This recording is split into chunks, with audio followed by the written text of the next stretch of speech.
नमस्कार दोस्तों, टेक्निकल सुविधा में आपका बहुत बहुत स्वागत है। दोस्तों, आज का टॉपिक है स्विच बोर्ड में कभी कभी फेज़ और न्यूट्रल दोनों जगह फेज़ आती है। जब हम सॉकेट में फेज़ और न्यूट्रल में बारी बारी से लाइन टेस्टर से चेक करते हैं तो दोनों जगह टेस्टर ग्लो होता हुआ आपको दिखाई देगा। इस प्रॉब्लम का हल निकालना कोई बड़ी समस्या नहीं है। आज इस वीडियो के माध्यम से मैं आपको इस प्रॉब्लम को किस तरह से सॉल्व करना है ये तो बता ही दूंगा, और साथ ही साथ मैं आपको इलेक्ट्रिक डायग्राम की मदद से इस तरह का प्रॉब्लम किस तरह से आता है, फेज कौन से रूट से होते हुए न्यूट्रल में चली जाती है, इसके बारे में पूरी टेक्निकल जानकारी दूंगा ताकि आगे इस तरह का कोई भी प्रॉब्लम आए और अगर आपके पास थ्योरेटिकल नॉलेज परफेक्ट है तो इस तरह के प्रॉब्लम का हल निकालना आपके लिए बहुत आसान होगा। तो चलिए, मैंने आपको समझाने के लिए एक स्विच बोर्ड का डायग्राम तैयार करके रखा है, चलिए उसे समझने की कोशिश करते हैं। ये एक स्विच बोर्ड का सिंपल इलेक्ट्रिक सर्किट डायग्राम है। जैसे कि आप देख रहे हो, ये सॉकेट है, ये 3 वन वे स्विचेस हैं और ये है इंडिकेटर। ठीक है, तो यहाँ से ये जो फेज गई है सॉकेट को, यहाँ से फैन, बल्ब और ये इंडिकेटर। ठीक है, इस तरह से सिंपल स्विच बोर्ड है। अभी इसका वायरिंग देखते हैं। ये जो रेड कलर का है ये फेज वायर है और न्यूट्रल जो है ये ब्लू कलर में हमने मार्क किया हुआ है। ठीक है, तो ये जो रेड कलर में फेज है ये इंडिकेटर और 3 स्विचेस के बॉटम में दिया हुआ है डायरेक्ट, और ये जो न्यूट्रल है ये भी सॉकेट के न्यूट्रल वाले पॉइंट पे डायरेक्ट दिया हुआ है।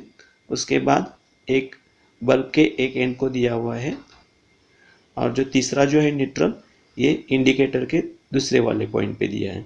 इस तरह से सिंपल डायग्राम है। इस डायग्राम में अभी कोई प्रॉब्लम नहीं है, ये ओके है, लेकिन इसमें प्रॉब्लम किस तरह से क्रिएट होता है वो अभी हम देख लेते हैं। ठीक है, नॉर्मली क्या होता है ना, जब स्विच बोर्ड ओके होता है तब उसके खाली सॉकेट के फेस पॉइंट पे ही टेस्टर ग्लो होता है, ना कि न्यूट्रल पे। ठीक है, तो अभी हम क्या करेंगे, इस सर्किट डायग्राम में ये न्यूट्रल जो है इसको कट कर देंगे, डिसकनेक्ट कर देंगे। इससे क्या होगा ना, ये जो बल्ब को न्यूट्रल गई है, ये इंडिकेटर का जो न्यूट्रल गई है ये डिसकनेक्ट होगी। ठीक है, और ये जो रेड वायर है ये फेज वायर है, ये तीनों स्विचेस के बॉटम पे डायरेक्ट गई है। तो जैसे ही हम स्विच ऑन करेंगे तो ये फेज यहाँ पहुँच जाएगी और यहाँ से लेके ये बल्ब के इस वाले पॉइंट तक ये फेज पहुँच जाएगी। अभी किसी भी बल्ब को जलाने के लिए फेज और न्यूट्रल दोनों की ज़रूरत होती है। तो हमने क्या किया है, फेज तो दे दिया है स्विच ऑन करके, लेकिन यहाँ से जो न्यूट्रल है ये हमने ओपन करके रखी है, इसलिए इस बल्ब को न्यूट्रल नहीं मिलेगी, इसलिए बल्ब नहीं जलेगा। लेकिन फेज जो है ये बल्ब को मिल रही है। तो ये फेज क्या होते हैं, ये जो फिलामेंट है ये फिलामेंट के थ्रू ये बल्ब के दूसरे वाले एंड तक पहुंच जाती है फेज। जैसे कि मैंने आपको पहले ही कहा है कि इस बल्ब को हमने न्यूट्रल नहीं दिया है, इसलिए इस बल्ब से करंट फ्लो नहीं हो रहा है इस फिलामेंट के थ्रू। इसकी वजह से क्या होगा, ये सर्किट कंप्लीट नहीं हो रहा है। तो ये जो पहले वाले एंड पे जो फेज है वो जितना वोल्टेज है उतना ही वोल्टेज यहाँ मिलेगा, क्योंकि यहाँ वोल्टेज ड्रॉप नहीं होगा। ठीक है, तो इस साइड का वोल्टेज ये फिलामेंट के थ्रू होके बल्ब के इस साइड में ये वाले पॉइंट में आ गया। ठीक है, अभी ये जो है ये जो फेज डायरेक्ट यहाँ से लेके ये न्यूट्रल वाले पॉइंट से कनेक्ट है, तो इसलिए ये फेज यहाँ न्यूट्रल में आ रही है। तो यहाँ जो फेज आती है तो रेगुलर नॉर्मल आती है। जैसे ही हम ये स्विच ऑन करेंगे यहाँ से फेज सीधा यहाँ चली जाएगी, ये तो नॉर्मल है। लेकिन ये जो न्यूट्रल वाला जो पॉइंट है इसमें फेज यहाँ से घूम के आ रही है। ठीक है, यहाँ से कट हो गई है और बल्ब के थ्रू यहाँ से स्विच से होके बल्ब से होके ऐसे रूट से ये यहाँ से यहाँ तक ये आ रही है, इसलिए ये न्यूट्रल में भी आपको टेस्टर ग्लो होगा और फेज में तो रेगुलर जैसे होता है वैसे ही होगा। ठीक है, तो ये क्यों हुआ, क्योंकि ये लाइन जो है न्यूट्रल लाइन एक कट हो गई थी। लेकिन आपके मन में ये भी सवाल उठ सकता है कि कभी कभी क्या होता है कि ये स्विचेस जब पूरा ऑफ होते हैं तो ये फेज तो ऊपर चली नहीं जाएगी और यहाँ तक पहुँचेगी नहीं। तो इस कंडीशन में ऐसा भी हो सकता है कि ये जो इंडिकेटर है ये इंडिकेटर की वजह से भी न्यूट्रल में फेज आ जाती है। चलिए देखते हैं कैसे। जैसे कि आप देख रहे हो ये जो रेड फेज है ये इंडिकेटर के एक पॉइंट में जा रही है और दूसरा पॉइंट डिसकनेक्ट है, जो हमने जानबूझ के यहाँ न्यूट्रल को डिसकनेक्ट किया है। ठीक है, तो होता क्या है, ये न्यूट्रल तो डिसकनेक्ट है और फेज जो है एक पॉइंट में जा रही है यहाँ से होके।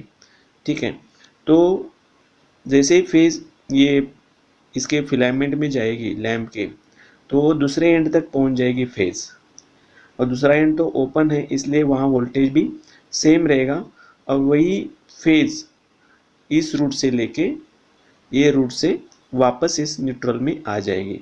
और यहाँ फिर आप जब टेस्टर से चेक करोगे तो फिर आपको यहाँ टेस्टर ग्लो होता हुआ दिखाई देगा। इसका मतलब ये जो प्रॉब्लम है फेज और न्यूट्रल में एक साथ दोनों जब फेज आती है तो ये मेजर प्रॉब्लम है कि ये जो न्यूट्रल लाइन है ये डिसकनेक्ट होने की वजह से, या फिर कभी कभी पूरी डिसकनेक्ट होने की ज़रूरत नहीं है, कभी कभी लूज़ कनेक्शन भी है जहाँ से इनकमिंग न्यूट्रल आ रही है वहाँ से अगर कुछ लूज़ कनेक्शंस भी है तो भी इस टाइप का प्रॉब्लम आ सकता है। तो दोस्तों जब भी कोई इस टाइप का प्रॉब्लम अगर आपको दिखाई दे कि फेज़ और न्यूट्रल में दोनों में फेज़ आ रही है, तो आप जल्दबाजी में उसी बोर्ड को खोलने की जल्दबाजी मत करें, क्योंकि पहले ये आप देख लो कि एक ही बोर्ड में प्रॉब्लम है क्या घर के सभी बोर्ड में ये प्रॉब्लम आ रही है। अगर एक ही बोर्ड में ये फेज न्यूट्रल डबल वाली प्रॉब्लम आ रही है तो उस बोर्ड को आप खोलें और उस बोर्ड को न्यूट्रल क्यों नहीं मिल रही है वो देख लें, तो आपका प्रॉब्लम सॉल्व हो जाएगा।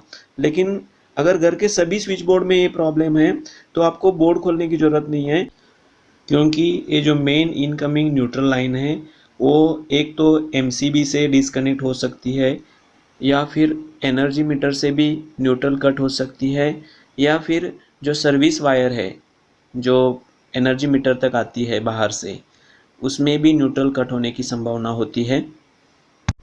ऐसे सिचुएशन में आप ये 2-3 जगह चेक कर लो और कंफर्म कर लो कि कहाँ से न्यूट्रल कट हो गई है।